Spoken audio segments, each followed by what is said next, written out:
Welcome to the Travel Like a Boss podcast, where we interview location-independent entrepreneurs that travel the world like a boss by being their own boss. Here's your host, Johnny FD. Hey guys, this is Johnny and welcome to episode 189 of the Travel Like a Boss podcast. I'm here in Chiang Mai with Chris Cage. Hey guys, how's it going? Dude, I'm excited to finally have you on the show. Thanks, man. Excited to be here. Yeah, so Chris was scheduled to be one of the speakers at the Nomad Summit 2018, but he had a bit of a family emergency. He had to fly back unexpectedly, but he's back in Chiang Mai, ready to share his story. Ready to share. So Chris is actually really interesting. I actually first heard about you on the Joe Rogan experience. I wonder how many people reached out to you after that saying, hey, bro, I heard you on Joe Rogan. I think I had several thousand Facebook friend requests. Really? Yeah. So the fact that I'm actually one of your friends on Facebook, should I feel special? Yeah, VIP. Okay. So if people don't know who you are yet, even though you are world famous now with millions of downloads, let's actually kind of go into the backstory a bit. Sure. Where are you from originally? Georgia. I grew up in Peachtree City, Georgia. Okay, so that's near Russia, right? Yeah, that's the country, Georgia. It's like an hour south of Atlanta, suburbia. Okay, so just normal kid. Normal kid. Growing up. Big dreams, big hopes, Yep. Big ambitions. And you did a bunch of cool stuff, and now you're living in Chiang Mai. Yep, now I'm in Chiang Mai. End of story. End of podcast. But seriously, you're probably you're best known for your company, which is Greenbelly.co, which is, as Joe Rogan talked about on the podcast, is this awesome meal replacement bar that you develop the idea about it while you're hiking the Appalachian Trail? Yep. So I'll give you a little bit of a backstory. I grew up in Peachtree City and went to college in Birmingham, Alabama.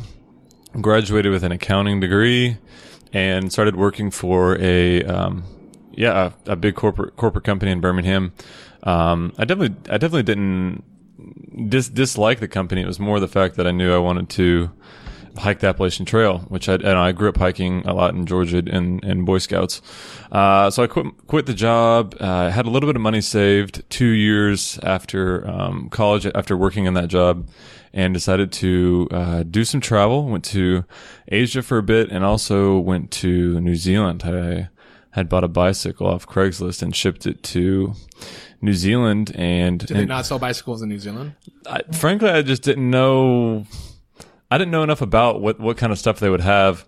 The stuff I had seen online was more kind of like, rent our bike for a week kind of thing. I knew that I wanted to have this thing for several months, and there's some specific kind of things about the bike I wanted. I wanted touring racks. I wanted a steel frame.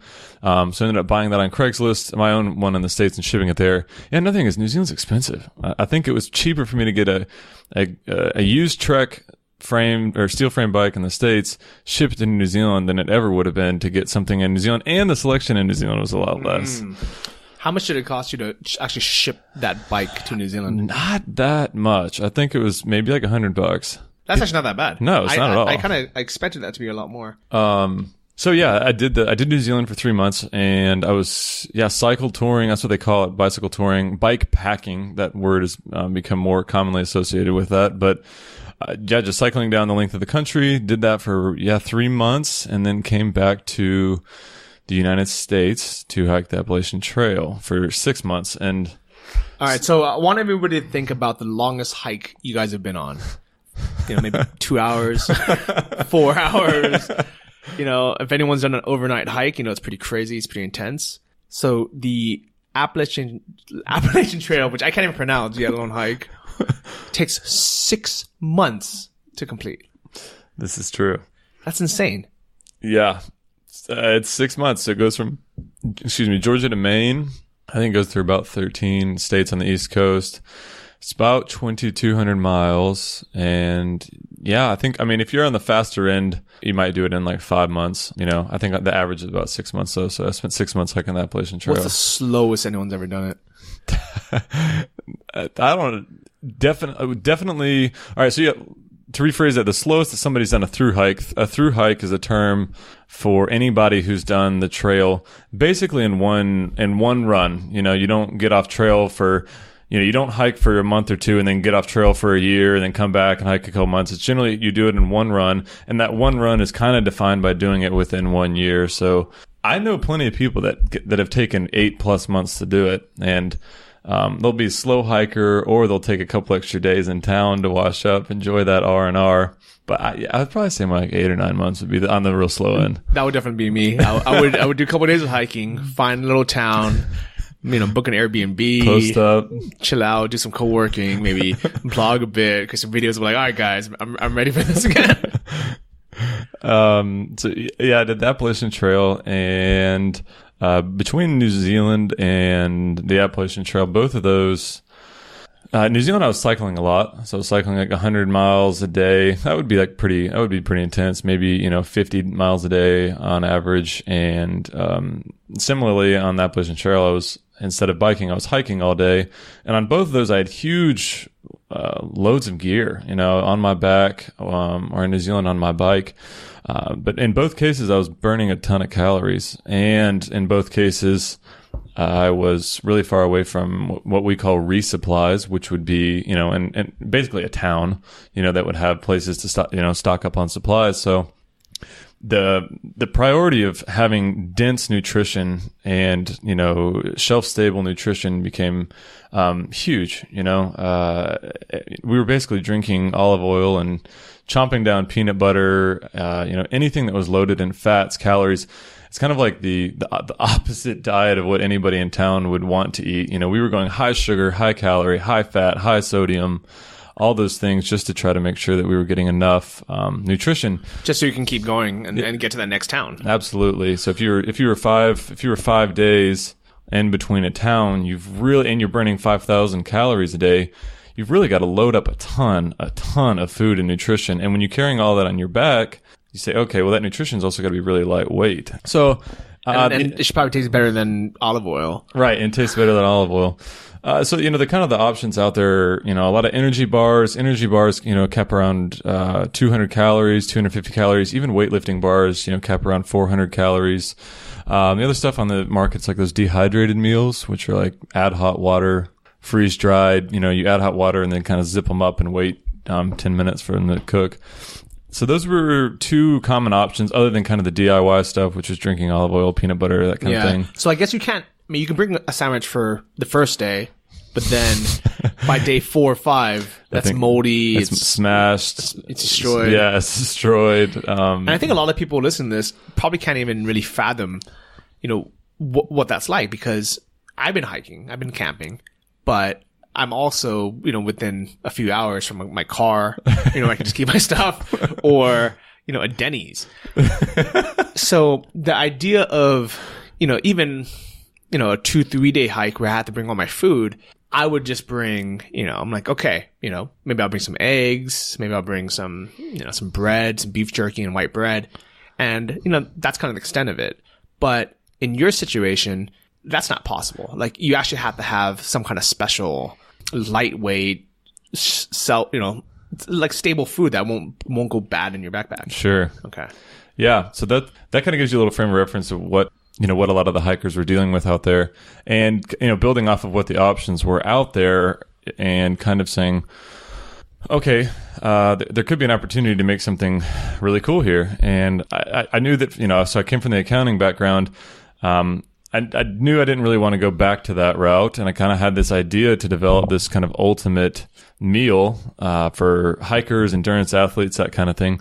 So yeah, after the Appalachian Trail, I had a little bit of savings still left over from being an accountant, and I decided to get to work on this meal idea I had. And I ended up going and staying with my parents. I lived at home for almost a year, really doing, I had no entrepreneurial experience. So this was going from being a backpacker and an accountant to trying to navigate the entrepreneurial space, which was, that was difficult in itself. Yeah, but that's really cool, because I think, the fact that you were willing to sacrifice, your own comfort, to move back home with your parents, to do something that, you weren't really comfortable doing, not just hiking the trail, but then also, trying to launch this business. That in itself is, kind of the roots of a good entrepreneur. And on top of that, you actually developed a product that not only did you know something about, but you also saw a need in the market, something that would help you, people like you, your friends, and assuming that if there's someone like you that would benefit from it, then many other people would as well. Yeah, that was a big assumption going on, that, okay, I see a need, hopefully some other people will see a need. But yeah, I think, you also touch on going back home and kind of viewing that as risky and kind of ballsy, saying, okay, hey, let's go back and move in with the parents and take a stab at this business. Yeah, what did your parents think about that? I think most Americans, or at least, I'm not going to stab at Americans, but definitely at least my family, I should say, is pretty excited and respect the kind of entrepreneur. I think they thought it was kind of a cool idea. Obviously, they knew it was going to be a long road, high probability of failure, blah, blah, blah, blah, blah. But in general, I think they thought it was a pretty cool idea that I was going to take a stab at this. I think that actually is a very American thing. Yeah. I think in a lot of other cultures, the parents were like, get a job, like go do something. But I mean, how did they feel about you wanting to hike the AT? That was probably more back to the conventional wisdom that you just touched on. My dad definitely had a lot of fear of, okay, you've gone to college, you've worked so hard to get this accounting thing set up, you've got a job. Why are you walking away from this? I think he thought it was kind of, maybe kind of a childish thing to do.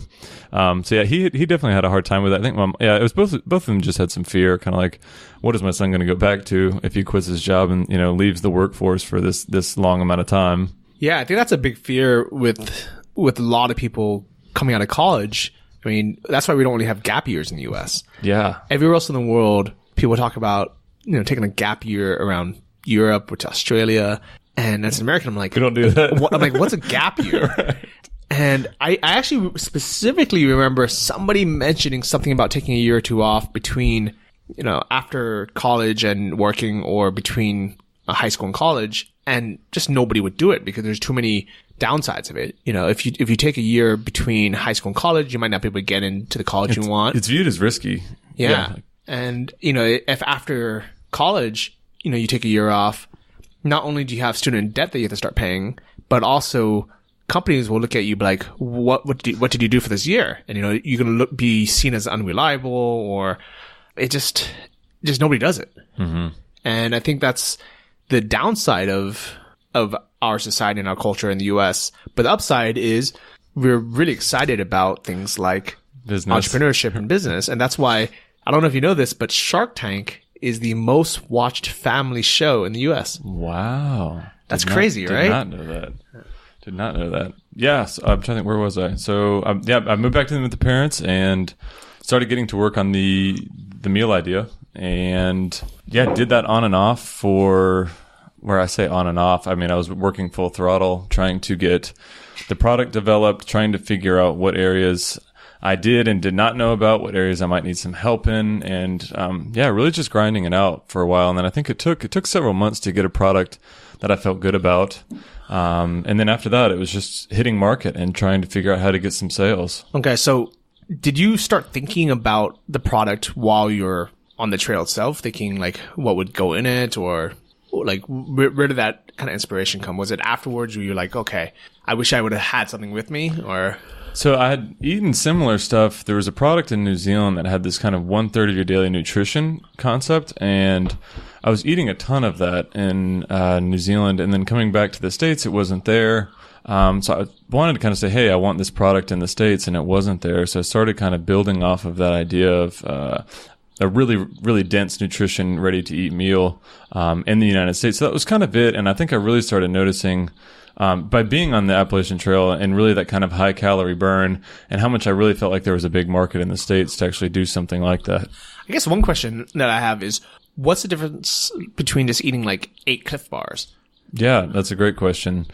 The big thing is nutritional balance. So when you start thinking about the intent of a Cliff Bar, and I don't want to say Cliff Bar specifically, let's just say energy bars, if we will.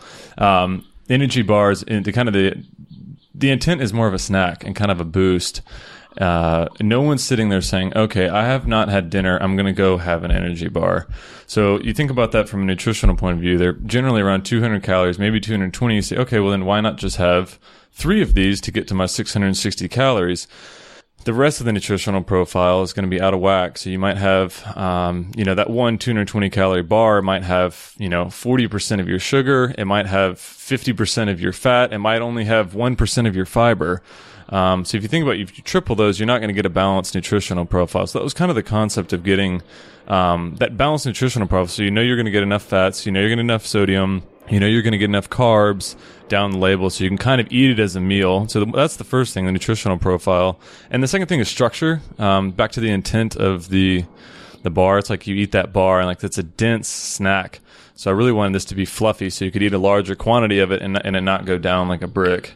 Yeah, I remember when I used to wrestle in high school, I would eat power bars. That's the early days. That was back in the day. And I remember my pre-match ritual was about an hour before I would have my wrestling match. I would have a power bar and a banana. Yeah.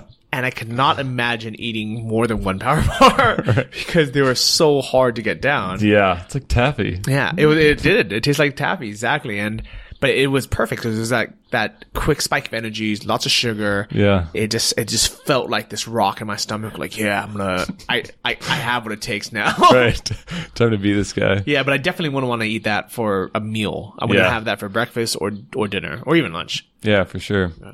So, then that was hitting market. And that was back in like 2000, what was that? Yeah, 2014 actually had a product I felt good about. And okay, so sorry to interrupt you, but a lot of people listening to this are going to be, entrepreneurs or want to be entrepreneurs. A lot of us are either digital nomads or we're used to creating products online. The idea of creating a physical food product for us sounds first insane. And then second, the fact that you're able to, the reason why I really wanted to have you on the show was because you're one of the first nomads I've met, especially because you're living the nomad life. You're in Chiang Mai, you have pretty much an online business that you're not the one shipping these bars out anymore, right?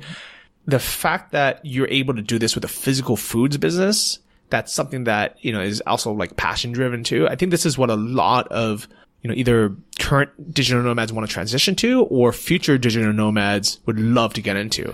So kind of just to kind of break it down more, like, was it you like in the kitchen, like mixing these ingredients, or did you like have to, how did you even get started making that recipe? Yeah, that's a great point. I don't think I've realized until getting into more of the digital nomad traveling group that how few people run a branded e-commerce physical product business. They're much more internet marketers, and running that physical presence in the States is it's definitely not as common. But yeah, so getting it going, I literally started whipping stuff up in my mom's kitchen. Like I was just, hey, what sounds good together? I quickly learned, man, I had no clue what I was doing. I was like, okay, I'm not a chef. I know nothing about this stuff. And it starts getting really complicated when you start thinking about, okay, let's just whip up a few ingredients, and you say, well, this stuff's falling apart. Or, it's just too flaky, it's brittle. You have to think about the structure of it. That's a big one. You have to think about shelf stability, making sure that some type of nut or fruit is not reacting with some sort of oil, right? The other thing's flavor. You gotta make that thing taste good, and getting that nutritional profile where I want it to be. So sort of really quickly acknowledging this stuff is way over my head. So I decided to, bring on a food scientist and contracted with somebody to help get that formula where I wanted it to be.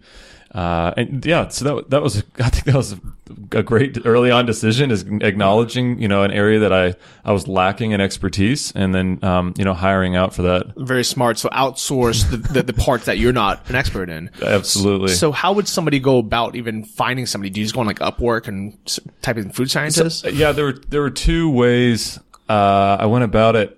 One was just Googling around. I didn't even, that term food scientist, I didn't even know about. I was looking for nutritionist, chef, kind of those things. And then after some research on Google, I kind of learned that this is a food science type of a gig. And so once I got that term down, then it was starting to search around Google for, food scientists, food science programs. I ended up calling all sorts of, a lot of universities in the States have food science programs. So getting on the phone with some of those guys, they're just in the know, so start talking to them if they have any ideas. That was one way. And the other way, yeah, I think at that time, if you remember, Upwork used to be Elance. I think I think that was Elance at the time. And I frankly don't remember which one of those I found out from. I had a massive list of potential people to work with. I really nerded out on that, trying to find somebody. And between the two of those, Elance and Googling around and talking to some food science programs, I found a couple of quality people. Okay. And where were they living? Were they in the U.S. even? Yep, they were in the States. Yeah, the one I worked with was in New York. Yeah, he was great. And did you like send things back and forth, or did you have to go to New York, or how did that actually work? Sent samples back and forth. We did a lot of, I can't even remember how many samples, but yeah, lots of packages back and forth. I also was doing that. I was combining that with basically, it was like first phase was getting 80% to where I thought the product could be, right? And that was basically just on my taste buds and my family taste buds. I'd eaten a ton of products like that. I kind of knew roughly how this would compare to the other stuff out there. And then beyond that, really getting it to where I wanted it to be. I went to a hiking festival and I handed out tons, hundreds of samples to hikers, just getting all sorts of feedback. I put on a big green afro wig and walked around trying to get attention and just handing out samples and, giving them out to anybody that would take one. And handing out free samples isn't hard. Nobody's going to turn you down. So then, yeah, that was just, all right, is it too sweet, too salty? And then kind of iterate. And then from there, it was just going back and forth and more samples with the guy. So what's actually really cool is it sounds funny that you walked around sampling and with the green afro wig, but I've listened to a lot of podcasts on how people started a business. And it's almost always the ones that are successful is the founder of it was like, I'll do whatever it takes. I'll stand on the street corner. I'll dress like this, right. This crazy I'll put on guy. an afro.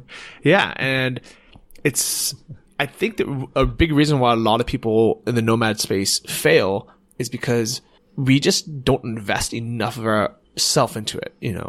When you have the thing about a physical business, let's say you opened a coffee shop or a restaurant and you're spending 40 grand, you're taking on a loan, you're spending hard earned cash and you're physically there, you're going to do whatever it takes to follow through and open it up.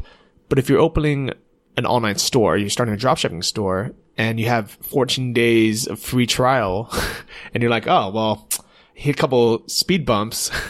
13 days in, I'm going to cancel this before Shopify charges me. Peace out. And then you say, oh, okay, well, I failed.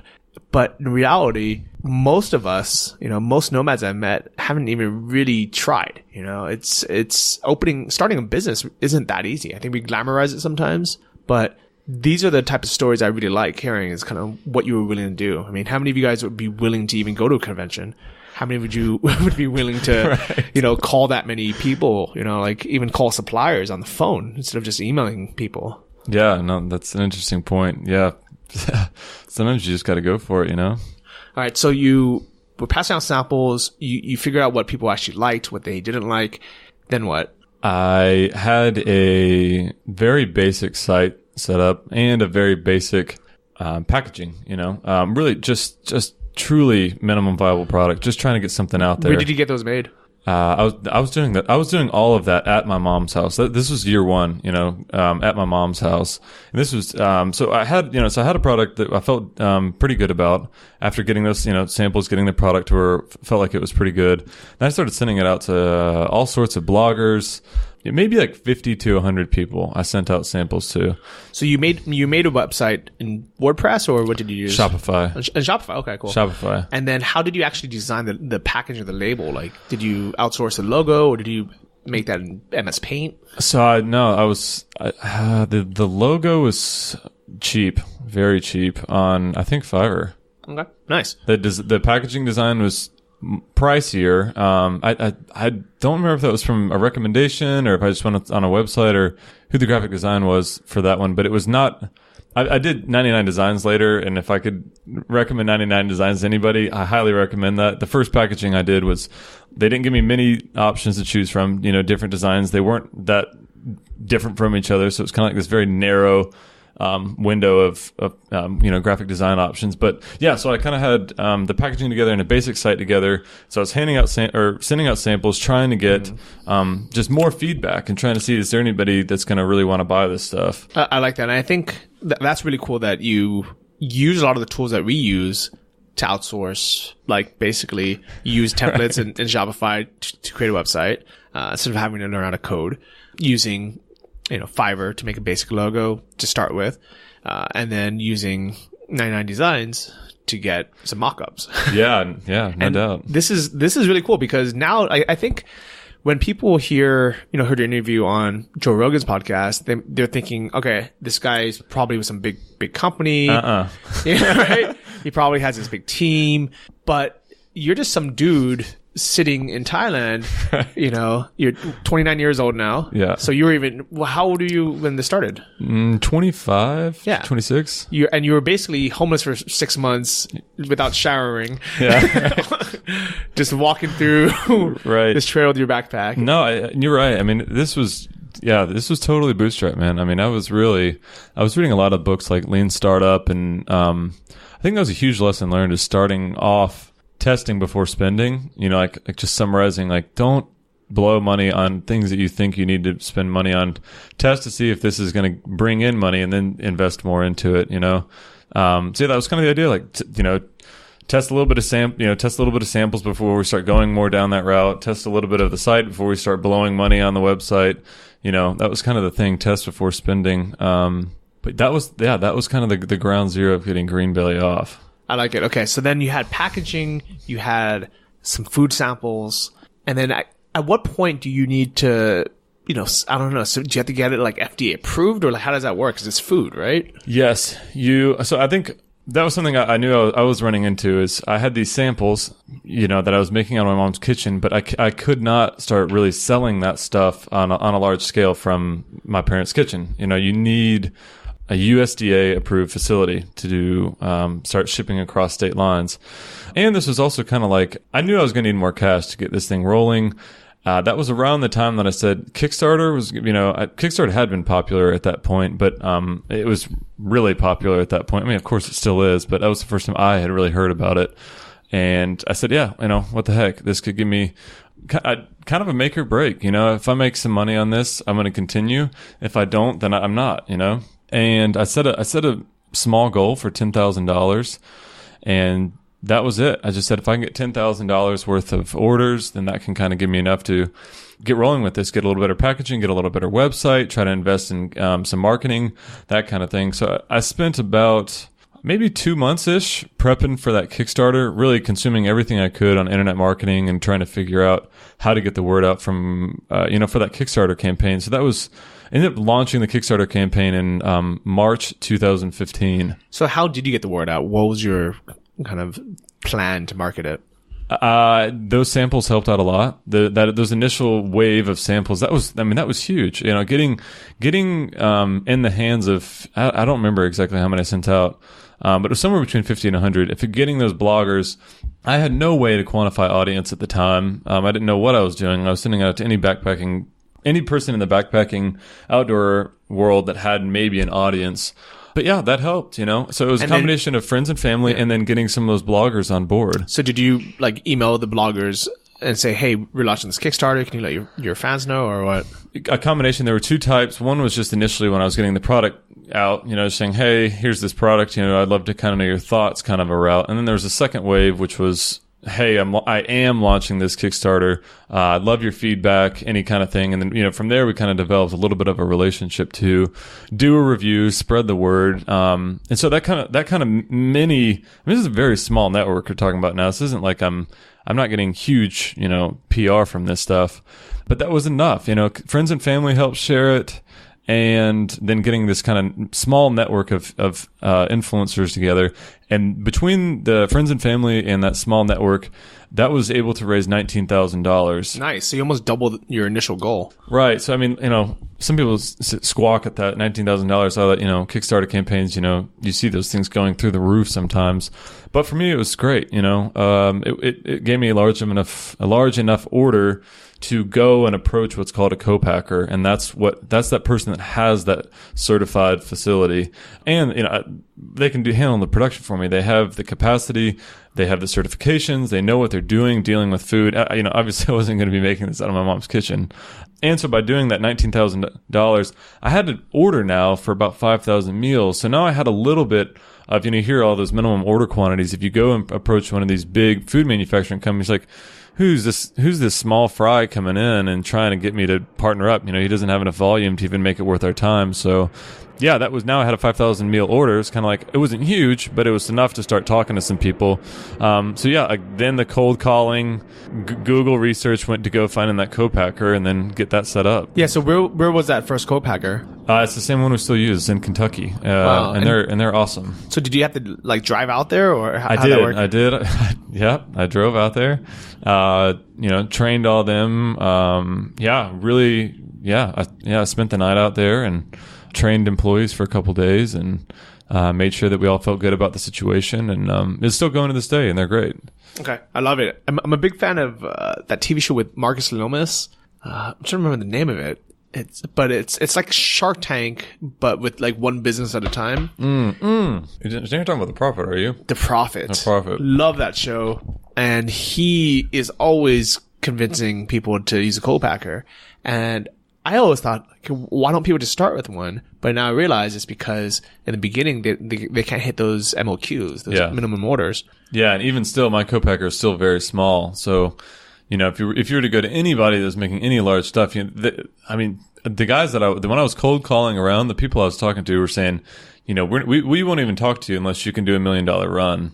And I was just like, dude, we're just way off here, But yeah, so that was great. It was really helpful getting that off my plate from a legal point of view, getting that properly set up, but also just time freeing up. You have to remember, like before that, if there's anything coming through, I was having to whip that up in my mom's kitchen that night and then ship that stuff out the next morning. Like that was awful. That was a huge time waste, hugely stressful. I'm sure your mom didn't appreciate you in her kitchen all day. Yeah, no doubt. So, but that's cool that you had proven the concept. You were, able to fulfill the small orders in your mom's kitchen while going through this process. I think that's kind of a really smart thing. I think a lot of people, they just want to jump to the end result, but these are the steps that we can't really miss, right? Baby steps, and keep iterating, before you take the next big step, make sure you're iterating in the right direction. Okay. So then you have this co-packer, you actually have product.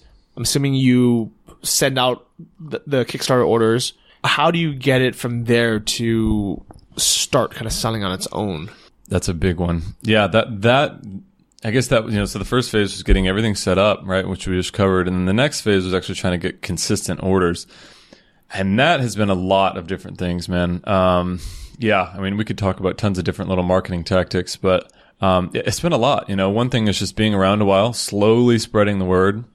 I did a lot more PR outreach, which was one thing I was going to talk about with you at Nomad Summit, was that PR outreach and reaching out to a lot of outlets and trying to get more and more people talking about it, writing about it. So, that was kind of reaching out to people like Fast Company and Bicycling Magazine, Backpacker Magazine, those kind of outlets, trying to get some of those Gear Junkie, those kind of outlets talking about it, which helped.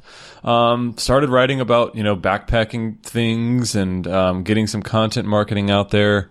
I did some ads here and there. It was really just throwing a lot of darts and slowly navigating that process and building up that newsletter. Did a lot of giveaways and partnerships, and slowly just kind of building that, that platform. It's been a long road though. I think a lot of times you hear people say, how did your business become so successful? Like, you hear about these overnight successes. Mine was not an overnight success. It's taken me years to really get it to be a good business. Yeah, I can see that. And I think a big help for that is you actually have a good product, right? I'm assuming, I haven't actually have one yet. I love them. All right. And Joe Rogan loves them. He takes them on his hunting trips. Yeah. So I'm assuming, it's because it's a good product that is unique, that fills a need and a niche, that comes from someone who actually cares about the product. That makes it much easier to sell. I get a bunch of people, usually like these Amazon FBA sellers, who just import some piece of junk from China, and they send me an email saying, "Hey, can you promote this on your podcast or on your blog?" And I'm like, "No." Like I honestly don't even reply to them. Yeah, because I'm like, I can tell this is a piece of junk. Right. And it's not unique. It's something that I can buy on AliExpress, or it's something I can just buy anywhere. That's a great point, and I'll build off on that with the kind of the marketing side of things. I'm not going to toot my own horn too much by saying that, let the product market itself. But if you think about any great product you use, I don't care if it's physical or, think about if you're using any kind of new internet service, maybe you just heard about Airbnb and you're wanting to use it.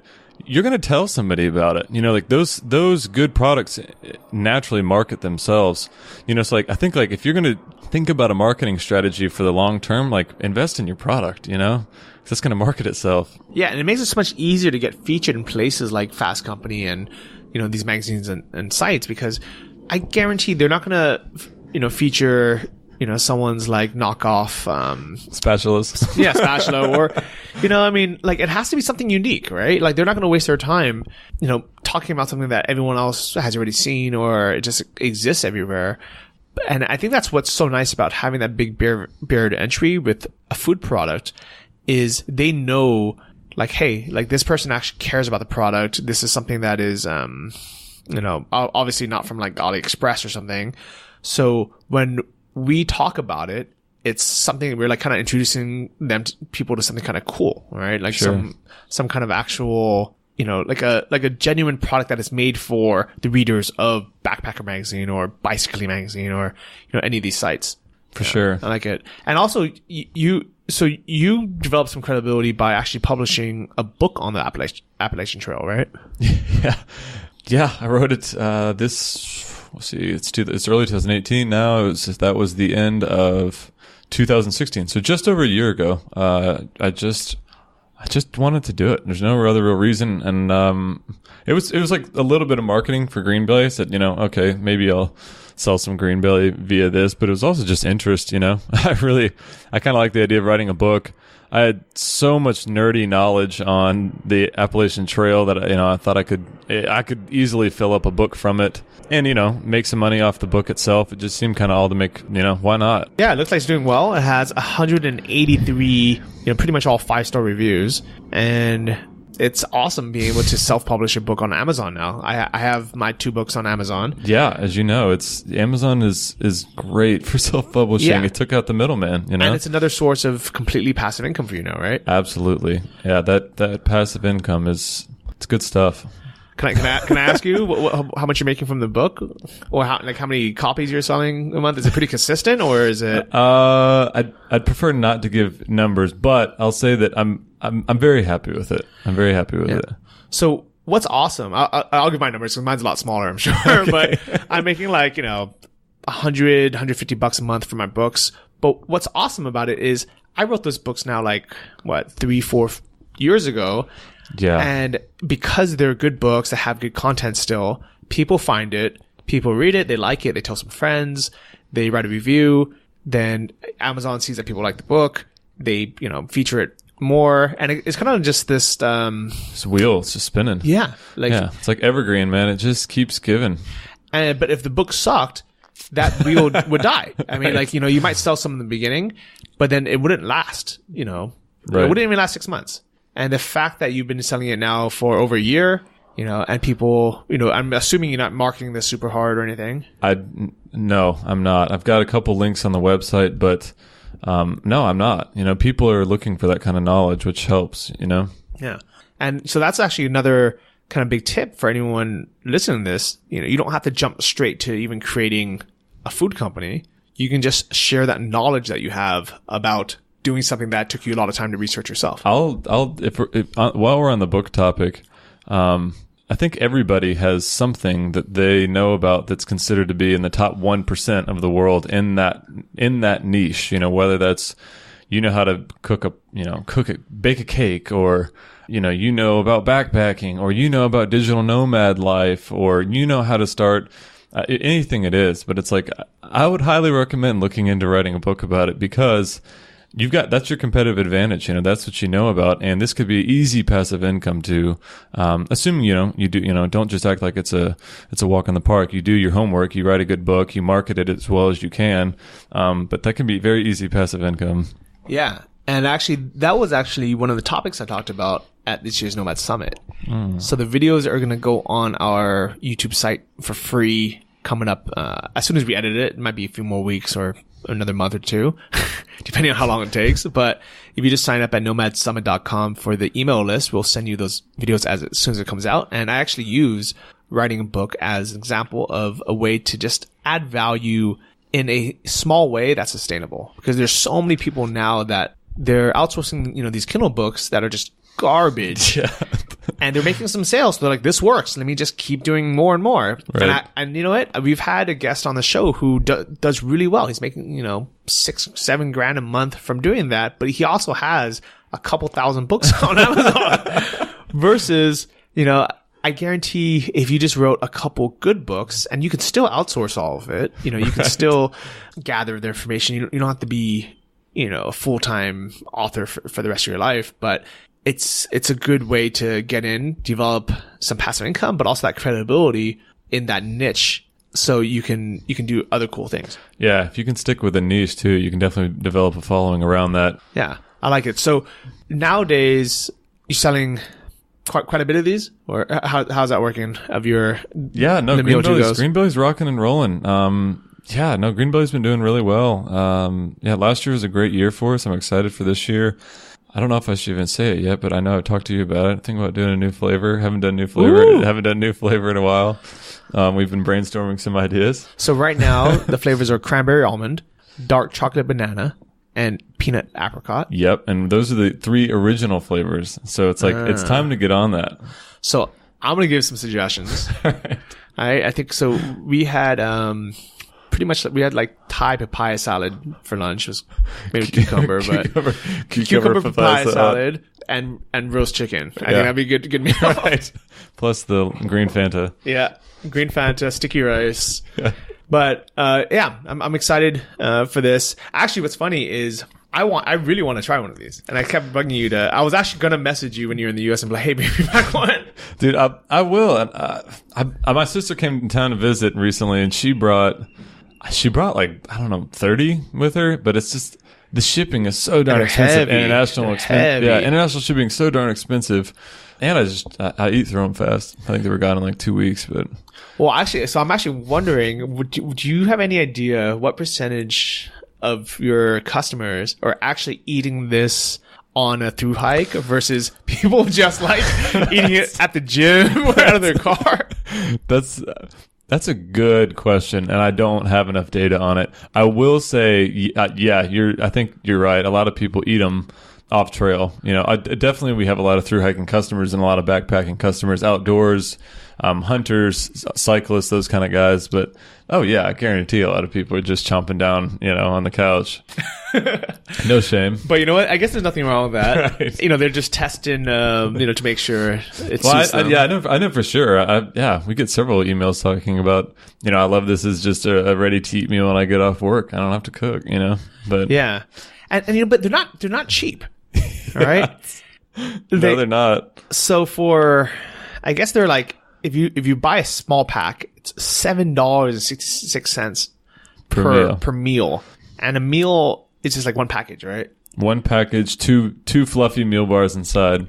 That's like, you know what? I think a lot of people are, when they see pricing like this, they're like, oh, there's no way I can create a product in that niche because it's going to cost me too much. There's no way I can compete with Lower Bar or Cliff Bar for $1.99 or whatever it is. Yeah. And I think a lot of people just won't start a product because they're afraid of, outpricing themselves and not being able to compete with the big boys. Yeah. Yeah. But obviously people are willing to pay for either quality or for just something that's kind of better suited for their needs. True. Yeah, no doubt. And, that price point was definitely, you're right. Yeah, I was intimidated when we first started getting this thing going. I was trying to think of that price point. I noticed that a big thing early on, though, is when you looked at how much sheer food quantity we had in one meal. So we're using 3 times the ingredients that these people are in some of the other bars out there. So think about conceptually, it's just you're getting more stuff, with your money. So I think that was, just positioning it into being that this is a meal versus a snack bar. So if you were to say, this is a 650 calorie meal, then it's like, yeah, we need to charge more for that, Yeah. And I honestly used to be so cheap that I would just buy whatever's the cheapest thing, Right. And yeah, for sure, man. So when it came, like the job for me to start selling online and I started doing e-commerce, I thought, man, there's no way people are going to buy these more expensive products, And in my e-commerce store, our cheapest product was $199. And then there was like a better version of it for $299 and a better version of it $349 and a better version of it for like $599. And I thought everybody's going to buy the cheapest one. Like there's no possible way people are going to buy the more expensive ones. But you know, as a marketer, I'm like, okay, what are the benefits of the better one? You know, this one is lighter weight. It's more rigid. It's built better, you know, and people bought it. Right. Like, we sold almost none of the cheap ones and it was insane, you know, and it's one of those things where there's going to be that market for people who want the cheapest thing, no matter what. They don't care. I want the cheapest one. But I realized that people really are. I mean, those aren't the people you want to go after because they're not going to be your loyal customers. They're not going to make you the money. You have to really go after those premium customers that are willing to pay more money for a better product. Yeah. Pricing can get into a big art and science, you know, and trying to figure out where do you fit into the marketplace and carving out your niche for your price point and what benefits you're giving to get to that price point, right? Yeah, I like that. So I'm curious, now that you're back in Thailand, when somebody goes on greenbelly.co and orders, you know, one of these variety packs of 30 meals, are you going to your mom's kitchen and making these and then shipping it out, or like how does that actually get fulfilled? So the facility we have in Kentucky fulfills it straight from there. So if you order now, they'll box it up and ship it out tomorrow. So yeah, I mean, it's all on site in Kentucky. You know, there are a handful of employees there that deal with production and fulfillment, all that stuff. That's crazy. Yeah, it's great. So yeah, we keep in touch with them frequently, and you know, make sure everything's running well over there in the States. And then do you have to like source the ingredients and send it to them, or are you having them reorder when they run out, or how does that work? Both, and that's constantly evolving. Sourcing ingredients, and it's complicated sourcing all those ingredients. We have over 20 ingredients that we source. All of them have some sort of different process. Some of them are ordered in very large quantities and have to come in semi trucks, and some of them are smaller quantities. And so yeah, it's basically a balance, a mix of both of those. Okay. And what about customer service? Like, are you the one answering these emails on the phone, like, or? No. I have an employee who helps with, answering customer service, and I've got a nice little team that helps out with everything. I love it. I think that's the dream of, you know, a business owner is. Yeah, it's taken a few years though, you know. Yeah. I mean, I'm still heavily involved in it. I'm not totally removed by any means. I'm still heavily involved a little bit in really most things. You know, if something really goes wrong with a customer, it'll get pushed up to me. If there's something that really goes wrong at the facility, I'm going to hear about it. But, so I think in many ways I'm still heavily involved. You know, it's not like I'm totally, you know, taking the back seat. Okay. But that's cool that you can now do your job from anywhere. Yeah, no, that's great. The location part of it. And the second thing is also just, you know, what do you enjoy doing on a daily basis, you know? And definitely the marketing side was much more where I wanted to focus. That's the fun side, the creative side. That's really where I wanted to be putting my focus, as opposed to answering customer emails and ordering ingredients and, you know, doing all that kind of stuff. So it's big difference than when you were here in Thailand that first time teaching English back in. Yeah, exactly. Yeah. And actually, so I'm curious, have you met many other people, you know, traveling as a digital nomad who do anything even like remotely similar to what you do? You know, I would have to think about that for a minute. I know there are a lot of FBA guys, which is gray, you know, because most FBA guys are white labeling a product and they're not doing custom manufacturing. So if you talk about like some sort of custom manufacturing physical product, you know, there aren't many that I know of. I do know the Manal guys, but I don't hang out with them frequently. But I know that they're a physical product company that they travel. I mean, they're madmen travelers. But no, I guess I do know a lot more FBA kind of internet marketing folks, you know, out here in Chiang Mai. Yeah, I think on the podcast so far we've had on Michael Coe from episode 178. He created Soapberry soap, like these bars. Actually, they're liquid soap made out of something called a soapberry. That was an interesting episode where I had him on because I saw him on QVC out of all random things. Nice. And he was a nomad, so I was like, okay, that'd be interesting to talk about. And I'm friends with the guys from Tree Tribe, who are Joe Nan and Sharif and them. But they started as, you know, FBA guys white labeling something, and they kind of moved more towards customizing things. Yep. But I think that's kind of the move that people make. I guess, natural evolution. Well, it's like the thing with FBA, it's just so much easier to test the product, right? If it's going to sell, and then if it does, then you can say, okay, let's build a little moat around this and try to get a little more custom. So that seems to be a more natural evolution to do it like that, you know? Yeah. And I guess in your specific case, this probably wouldn't have been possible if you tried to do all this from Thailand in the first place, right? I don't know. Yeah, it's such a U.S. focused company that I just don't even. I don't know how that would have been, because I would have to be shipping all product to the States from here, and with such small quantities, I think that would have killed me. Yeah, maybe if I was doing it much larger quantities, it would have been okay. But starting off, no, it just wouldn't have been possible. Okay. Anything you would have changed, kind of going through this process of this journey? I wish I could have sped things up. I feel like starting off like at ground zero as an entrepreneur, there's so many things. I mean, as you know, it's just like, wow, I used to do this so much slower or less efficient, but I couldn't pinpoint anything specifically. I think it's just more like going down that entrepreneurial path and trying to see and learning as you go and looking back and saying, wow, every little thing could have just been done faster, more efficiently. But yeah, in general, the one thing I look back on always is time and just wishing I would have moved faster on certain things. But I gotta, granted, I didn't know what I was doing. I mean, I can't say I should have done what I didn't know. Yeah, it's true. And it sounds like, you've learned a lot on the way, and you've somehow become like good at actual like content creation and like the marketing side of it as well. That's true. Yeah. It's slow evolution. Yeah. So does a lot of your traffic come now from people finding, because I'm looking at your site now and you have a ton of guides and like blog posts about, best ultralight backpacking tents. We're starting to spit out a ton of content. Anything related, whether if it's gear to a how-to guide. I'm doubling down on content now. I've got a writer now. Thinking about hiring a couple more writers, just spitting out content. There are tons of content marketing opportunities out there. I've thought about doing more video stuff, and talking really more niching down into more backpacking food stuff. But yeah, no, content's good. Content brings in a lot of traffic. Yeah, still some PR, got PR traffic coming in.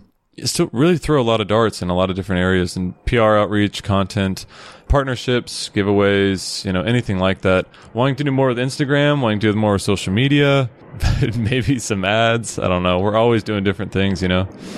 Yeah, nice. So do you guys use paid ads at all? Not right now, but I have dabbled a lot with paid ads in the past. Did some with Facebook ads in the past, and it's just, I don't know. Not doing them now. Maybe soon. Okay. But you know what? Whatever you guys are doing, it's working. So it's working. That's fine. I like it. So big question is, how did you get on Joe Rogan's show? I was on this guy named Cody Rich. He was kind of a friend of a friend. He reached out to me actually. Yeah, like I mentioned, we did a giveaway a while ago that, try not to go too far down the rabbit trail. We did a giveaway a long time ago, and it was a successful giveaway. And the actual platform of the giveaway had done a case study on the giveaway that we ran. So then this guy, Cody, finds out about it. Cody then reached out to me to kind of nerd out on some kind of marketing stuff. And turns out Cody runs a hunting podcast. And so called The Rich Outdoors. Okay. So Cody and I kind of became friends from The Rich Outdoors and kind of talking about hunting. And he said, do you want to hop on my podcast and talk about backpacking food? Because there's surprisingly a lot of overlap between backcountry hunters carrying out a lot of gear, prioritizing weight, trying to stay ultralight, and then obviously the backpacking community has a similar need. So he said, come on and talk about backpacking food.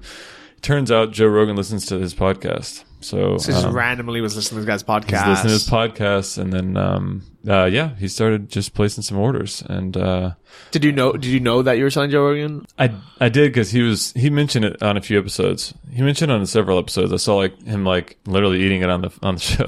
Oh wow! And how did you find out? Did you just bump into it, or somebody tagged you? I don't remember.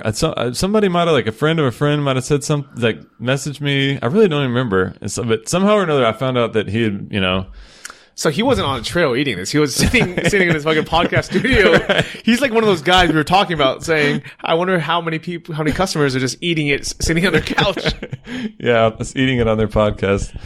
So yeah, he was eating it, and yeah, he'd place some orders. I mean, I wanted to respect him as a customer and not invade his privacy and start messaging him and all that. But did it say like Joe Rogan, like, 60 bars? Yeah, no, I mean, I had there's a customer profile on there for sure. So, I debated for a while on reaching out or anything. I just didn't want to be like, I think it's just disrespectful to be messaging your customers. Like, yeah. And I guess, maybe that kind of paid off because the product promoted itself. Maybe if you had reached out right away and you were like, hey, let me send you some, samples, he might have just ignored it thinking it was, just another person trying to market something. Sure. But the fact that he found it, he liked the product enough to continue reordering. Sure. And that was the best free product placement you could have gotten. True. I mean, his sponsors, like nobody's listening to his 8-minute sponsor commercials.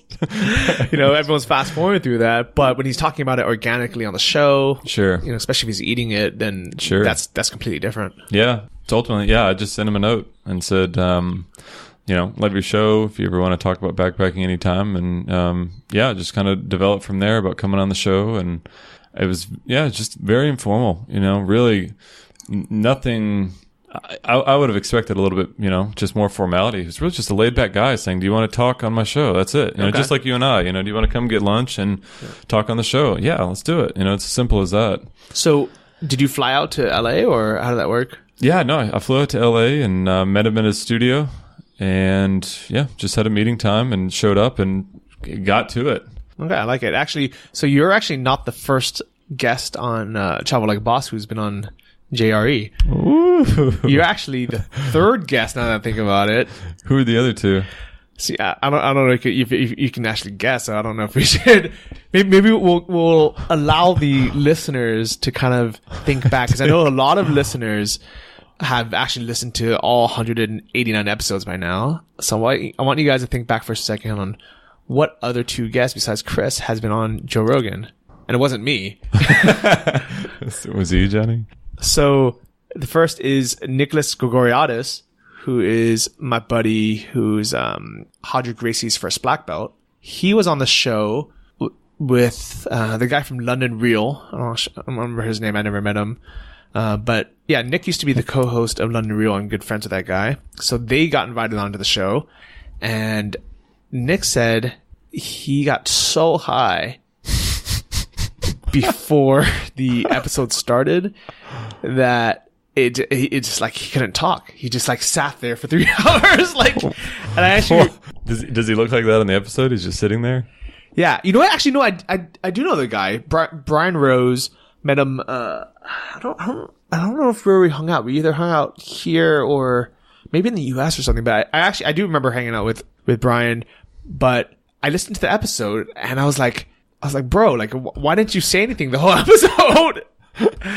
And he was like, yeah, so paranoid. I was just so fucking high, I just couldn't say anything. And I think that was episode 271 of Joe Rogan's podcast. Did you guys drink or smoke while you were there? I don't smoke, okay. But I think he had offered me drinks. He had like a whole liquor cabinet. Yeah. But no, I didn't drink or anything out there. I was a pretty boring. I wish I could have some crazy party story, but no, I don't. But I got some gin in the corner if you want some. Maybe later, Johnny. Yeah. Well, actually, we had a coconut before this. That counts, right? Yeah. But yeah, no, I know. Yeah, he gets down on his show, no doubt about it. Okay, and you're hanging out there. Any snacks or anything? Was I eating Greenbelly? I don't know. I know he had a ton of Greenbelly there. No, man, coffee. We had coffee. Okay. Nothing cool, man. Yeah. No, I'm not. Like, I wish I could say something cool. Was it butter coffee or just normal coffee? I don't know. I think it was just normal coffee. Okay, so the second guest, we kind of alluded to it actually. Do you know who it was? Do I know him? You probably heard of him. Let's see what episode it was. It was episode 58 of Travel Like a Boss. It was Dave Asprey. Oh, nice. Yeah, and he. Ooh. Yeah. They had an awkward. They had a feud. Yeah. Yeah. And it was pretty crazy because I don't know what that whole thing was, but I it's funny you mentioned that. Before I went on there, somebody was talking about that feud that they had. Yeah. Which I don't even know if it was a feud. It was just an argument or something. Yeah, I think what it was Joe Rogan had on Dave Asprey because he really liked Bulletproof Coffee. All right. And they're talking about it, and Joe like basically brought him like thousands of customers, or tens of thousands, or hundreds of thousands of customers, as he does. And I think he had him on the show like, a couple times, 3, 4, 5 times or something. Well, I don't know how many times, but at least multiple times, at least 2 or 3 times. And then there was some controversy about like the science behind it. And that's what and then there was some arguments about Dave not wanting to release the studies, that was kind of backing the claims. And it was the coffee beans. Something with the coffee beans had to do with some sort of way that I think it was like bugs and getting on coffee beans, and he had some method that prevented them from doing it or something along those lines. But it was very technical. Yeah, it was very technical, over my head. Yeah. And I think the big argument was Joe was like, dude, just show me the fucking studies. And then Dave's like, I can't show you the studies. And he's like, well, like you can't fucking base your whole argument on why people should buy your beans and not someone else's if you won't show the studies. And I think that's where they had the big blowout. And then like fucking month later, Caveman Coffee's out. And they created, it was Joe Rogan's buddy. I forgot who it was, but I remember cavemancoffee.co became like the new sponsor, the kind of new. No, I did not know that. Kate Fletcher. It was literally like, there was a big blowout with Joe Rogan and Dave Asprey, and then all of a sudden out of nowhere, like literally within like, it felt like weeks, it's like, by the way, we have a new coffee company called Caveman Coffee. Wow. So I have no idea till this day if like spite? if it's out of spite, and like Joe and and Tate was like, well, fuck this guy, I'm gonna make my own coffee, or they were like, fuck, we're selling all this coffee for this dude, we should make our own. I would think it would be the former. Yeah, I have no idea, but I don't think Joe needs much money. He's probably just pissed. Yeah, and I can see him just spiting someone like that. If he's just like fuck you. Right. You're being sketchy. I don't know. So I mean, till this day, I have no idea what happened. But yeah, the interview I had with Dave Asprey was actually really good.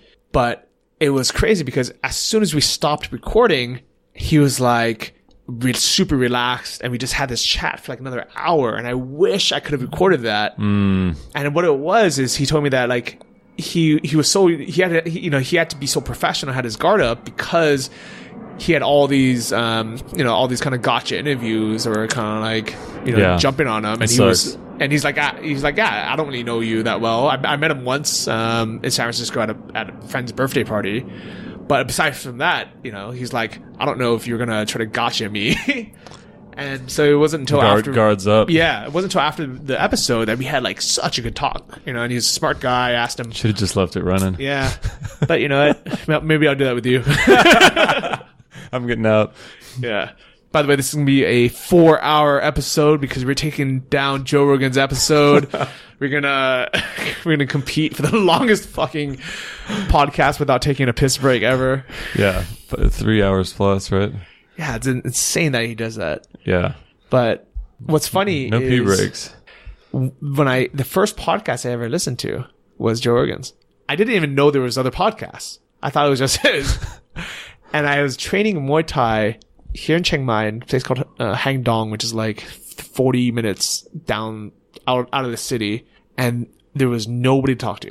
I was training a bunch of Thai guys, a couple of like British guys that didn't talk very much, and Joe Rogan was my only friend.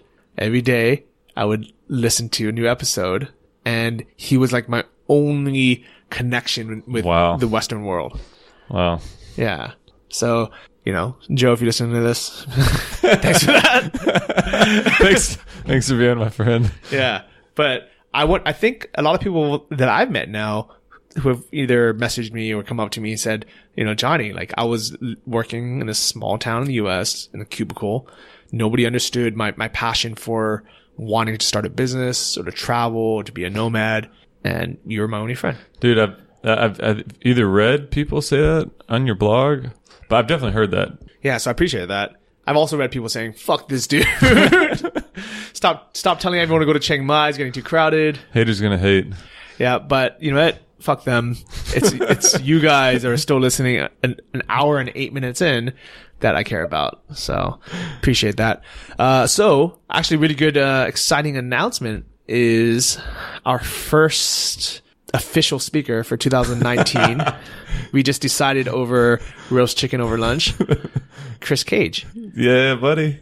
So hopefully I'll no family emergencies next year. Yeah, knock on wood. But yeah, I know a lot of people were excited to hear you speak this year. Definitely, I'm going to put you on the lineup for 2019. If you guys want to get your tickets, we're actually selling pre-sale tickets for 52% off. So you can save a bunch of money. Dang. But also, most importantly, lock yourself in. So then you have mentally, you're like, okay, I'm going to be in Chiang Mai next January. So go to nomadsummit.com, click on get tickets, or just go to nomadsummit.com/tickets. You can get your ticket for 2019. You can meet Chris in person. What's up? You can shake his hand. You can get him to sign your Greenbelly Meals. You bring some. Fist pump. High five. But yeah, seriously, I think it'd be fun. And I think, as cool as his story was this year and how he's gotten to this point, I think by next year, it's going to be even more powerful. Drum roll. Yeah. Seriously, because you're working on all sorts of marketing. Yeah. So what are some of your goals for this year, like business wise? I've got a lot, man. And frankly, I've been balancing kind of how to approach goals. I've heard so many different approaches on doing goal assessments every 3 months. Right now I feel like I'm doing it every week. It's changing all the time.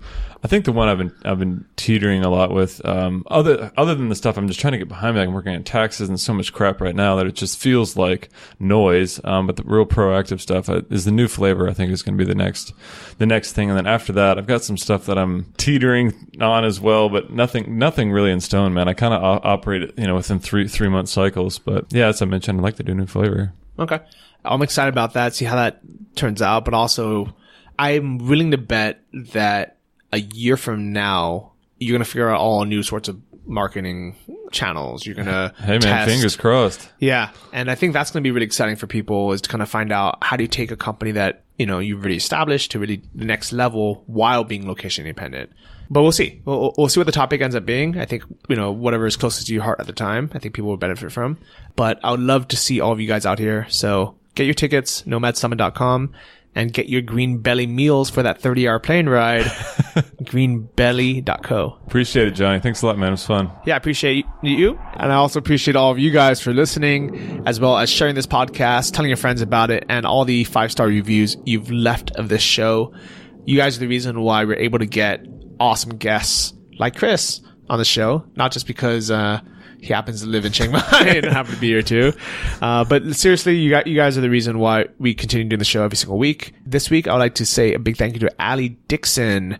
She left reviews that said, 5 stars. Johnny, you're such an inspiration to me. I started listening to your podcast from the first episode in October, and now I'm on episode 115 and loving every minute of it. I'm a real estate agent in Oregon, and I'm ready to become location independent and travel. So hopefully we'll see you out here somewhere in the world, Ali, maybe at the 2019 Nomad Summit, as well as everyone else listening. That's it. That's a wrap. Greenbellymeals.co. Get yourself a variety pack. Tell your friends. Rock and roll. Greenbelly.co. Greenbelly.co. All right. See you guys all next week. Right. Thanks. Thank you for listening to the Travel Like a Boss podcast. If you want to hear more, including the bonus, How to Choose the Perfect Niche episode, join our mailing list at travellikeabosspodcast.com. See you next week, and remember, if you want to travel like a boss, you need to be your own boss. So start your online business today and start living the lifestyle you've always dreamed of.